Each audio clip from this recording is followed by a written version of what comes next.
Family is a gift from God, a place where love takes root and faith grows stronger each day. It is within the family that we find comfort, support, and the deep connections that shape who we are. Through every joy and every challenge, we lean on one another, held together by love, grace, and shared faith.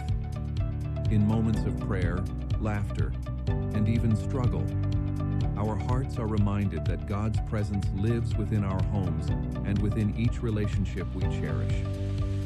Family is more than blood. It is a bond of love, trust, and unwavering support.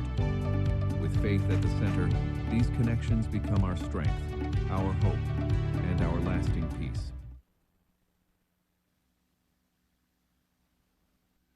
Today we're continuing our series, There's No Place Like Home, the single wife. But before we lean into that, I want us to remember again, we do this once a month on this special Sunday, what we do, who we are about, and what keeps us going, moving forward.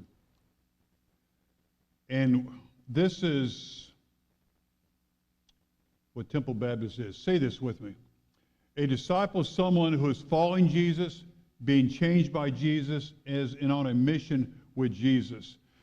And we're focusing on being changed by Jesus. If someone asks you, hey, what is Temple Baptist Church all about? You say, we're about spiritually forming people and helping them become disciples of Jesus. That's what gives us energy. That is what our emphasis is in. And this is what we have given our lives to. No place like home, the single life. I remember many years ago when I graduated from college and was getting ready to go in the Army. And as I had a moment, I was reflecting on where I was at that time, and I was thinking back where I'd come from and trying to discern where I was going. And I remembered thinking that, okay, I have left my home, but I have yet to establish my home. Mom and Dad in the home I grew up in were still there. But that was the home of my past. But I knew it could not be the home of my future. And so it was really kind of awkward for me. Here was young, hair dark. I had dark hair, hope for the future, but single. Very, very single. I found some statistics from the U.S. Census. Most recent data shows, listen to this, 46.4% of U.S. adults are single. 46.4% of adults in the United States are single, which equals roughly 117.6 million unmarried men and women in the United States. Now, this figure includes people who have never been married as well as those who are divorced or widowed but remain unmarried. Now, I want to put this in perspective. With an entire U.S. population of 342 million, 117 million is close to the total population of all the states added together outside of the four largest states of California, Texas, Florida, and New York. In other words, the population of single adults in America equals the population of 46 out of our 50 states. Now, I want us to wrap our minds around that. Now, Psychology Today reports that of all single people, about 2/3 have never been married, while 11% are widowed, 19% are divorced, and 3% are separated. Now, what this means is that all of us have been single, are today single, or one day be single again. And so the Bible has something to say to every area and every situation of life that we face. And so Paul, one of Jesus' disciples, spends some time trying to encourage singles. And he writes to a group of believers in the church in Corinth, a city about 500,000, around 30 A.D., located on the very southernmost tip of Greece on the Mediterranean Sea. And as Paul seeks to encourage these new believers, he writes that the single life is a good life in some ways because it is flexible in times of crisis. It is flexible in times of crisis. And Paul, he writes, now about virgins I have no command from the Lord, but I give a judgment as one who by the Lord's mercy is trustworthy. All right, back at that time, the Jewish people, the Jewish culture, he talks about virgins who have never been married, but also who are saving themselves for marriage. And not only young women, but young men as well, single people. So Paul's writing to singles and says that concerning your situation, he says, I have no command from the Lord. Well, what are we supposed to do with that? You know, because when you looked at the writings of Jesus, what he said, he never really talked about singles except one time in the context of divorce. So Paul says, I have nothing definitive from Jesus, what we know about him and his teachings, but I have studied the Bible. I'm a follower of Jesus. I'm a disciple of Jesus. And this is what I want to share with you to help you in your life. And he says, because of the present crisis, I think it is good for you to remain as you are. Now, we don't know what this crisis was. It could be that the Roman soldiers were coming into Jerusalem because of a rebellion that the Jewish people were engaged with. And they came in to squash it and take over the city and deport people all across the earth. Or Paul may be referring to some other event. But in times of great change, what Paul's saying, in times of great change, it is important for us as best as we can to keep some things the same. And he writes, are you married? Do not seek a divorce. Are you unmarried? Do not look for a wife. But if you do marry, you have not sinned. And if a virgin marries, she has not sinned. When the world is out of control, we need to sometimes do our best to keep things as best we can in control. But then he says, but those who marry will face many troubles in this life, and I want you to spare you that those who marry will face many troubles in this life.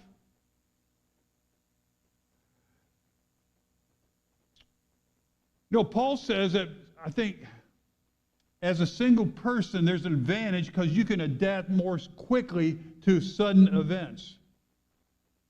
And Paul says that singles are wise in their decision if they choose to remain single. Because they can pick up and move. They have less responsibility for other people other than themselves. And it's easier to move through life as life is changing, especially in times of crisis. Back in 1982, I know some of you, a lot of you weren't born then, okay? That's out of the museum.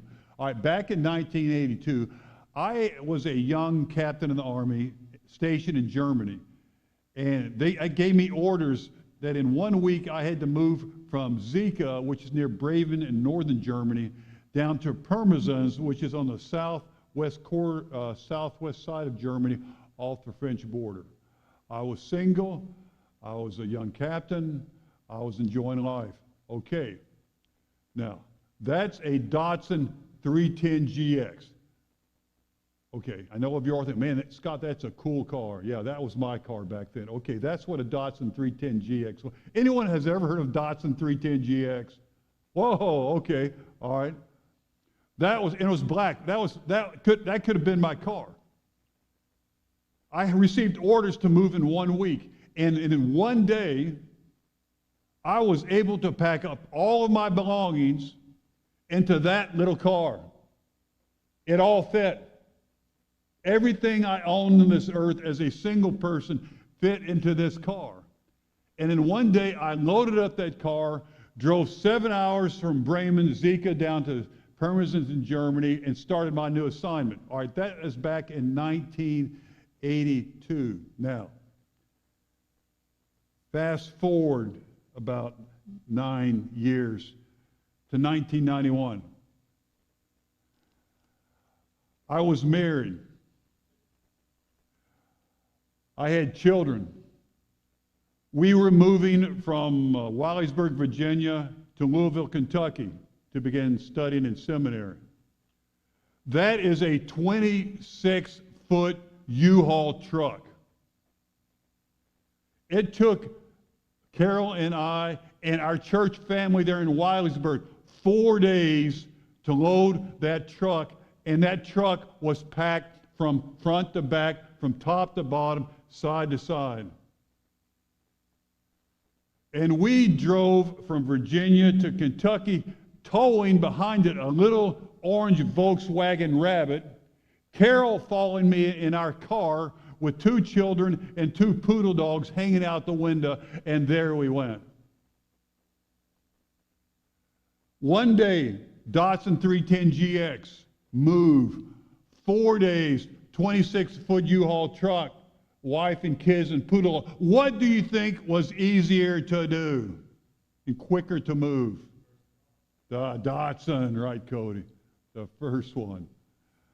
But that's what sort of Paul's saying.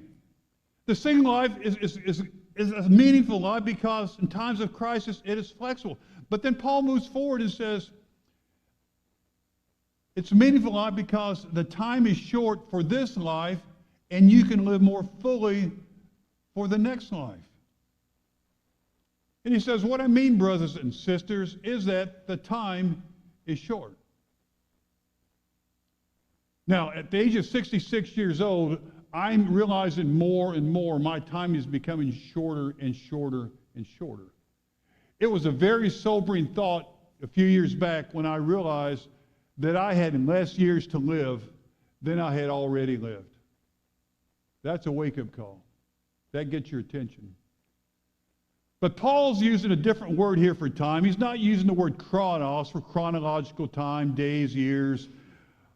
As we measure human time, the word is kairos. Say that with me, kairos. Kairos. Kairos is God's time. It's eternal time.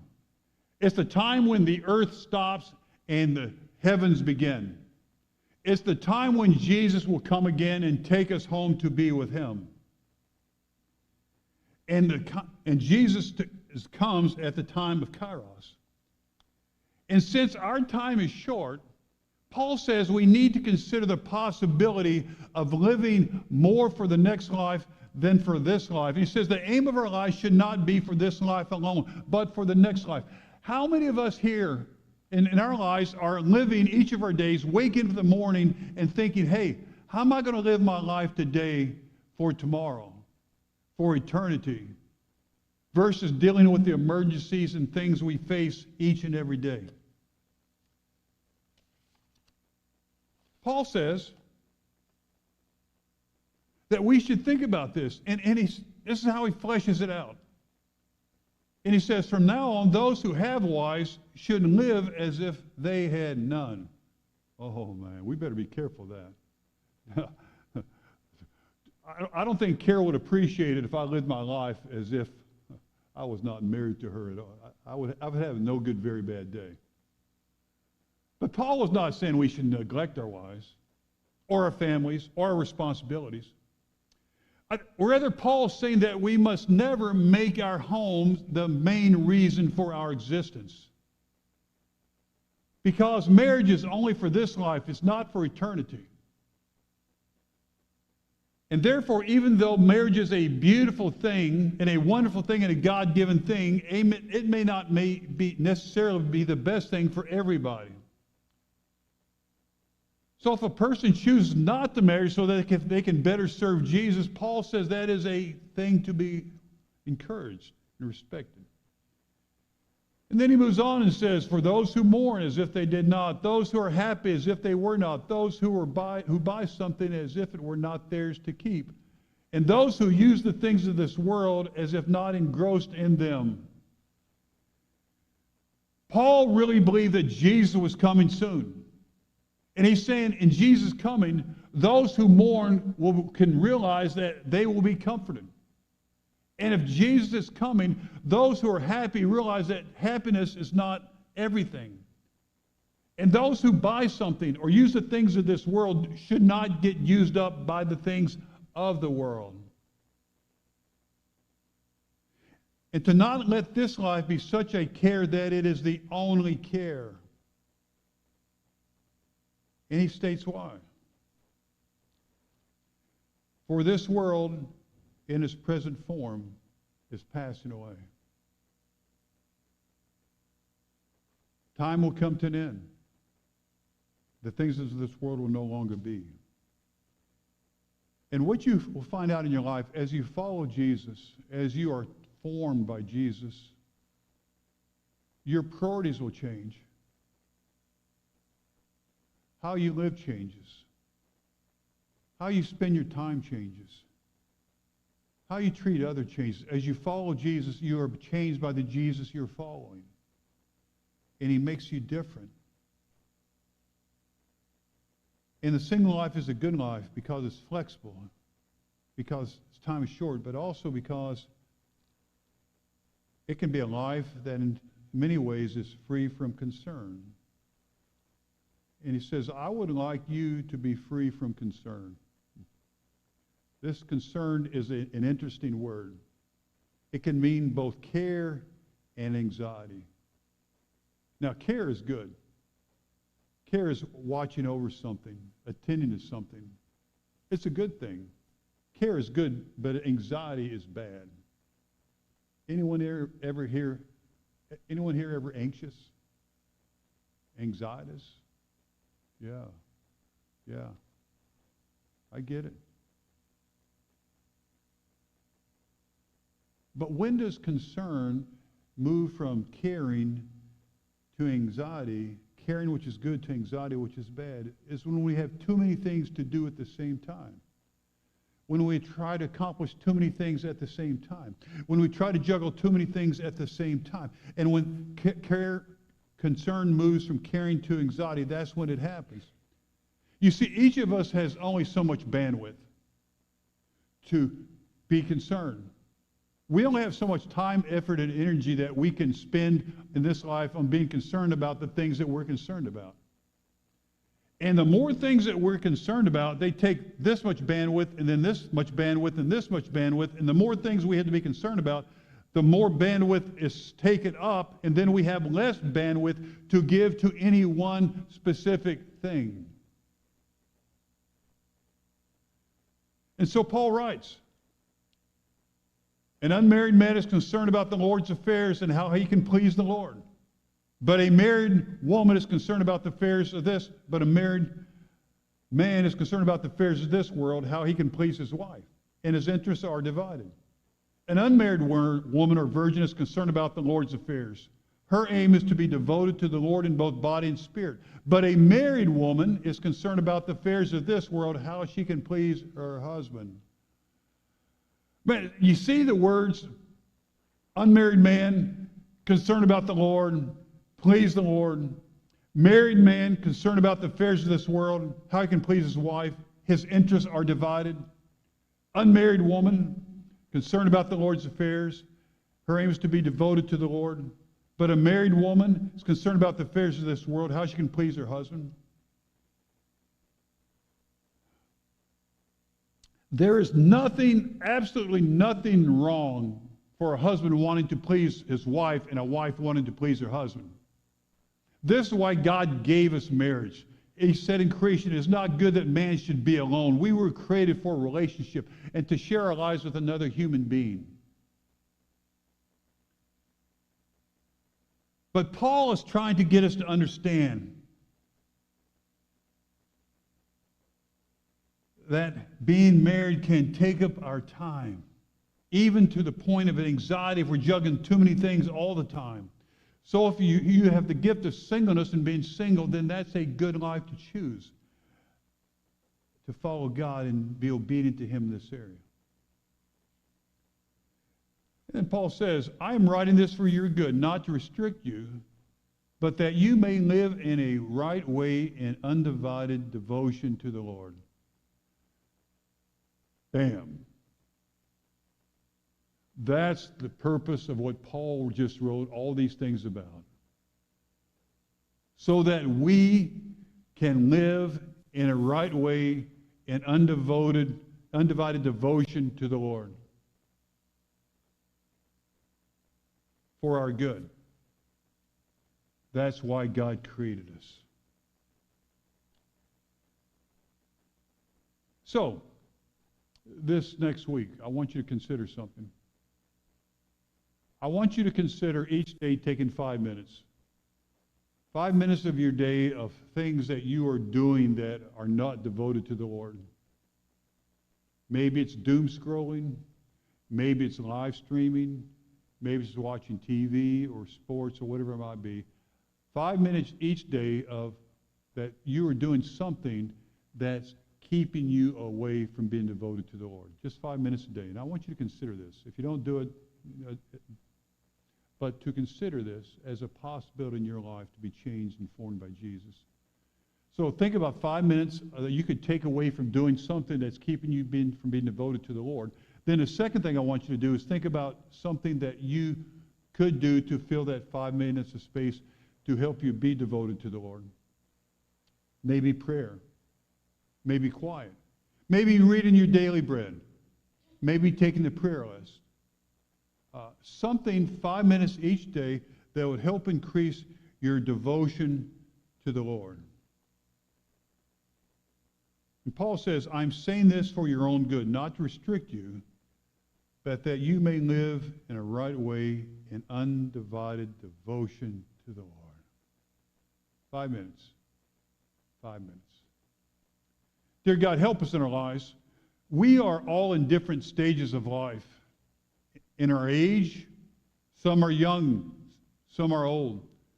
In our relationships, some of us are singles, some of us are married, some of us have been married.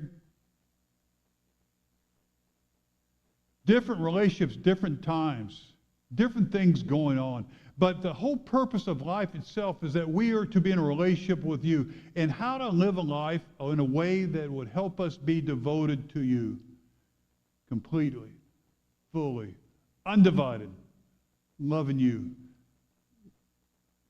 Married, single,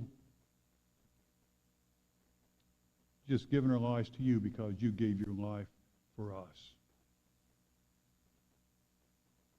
Devoted, undivided to you.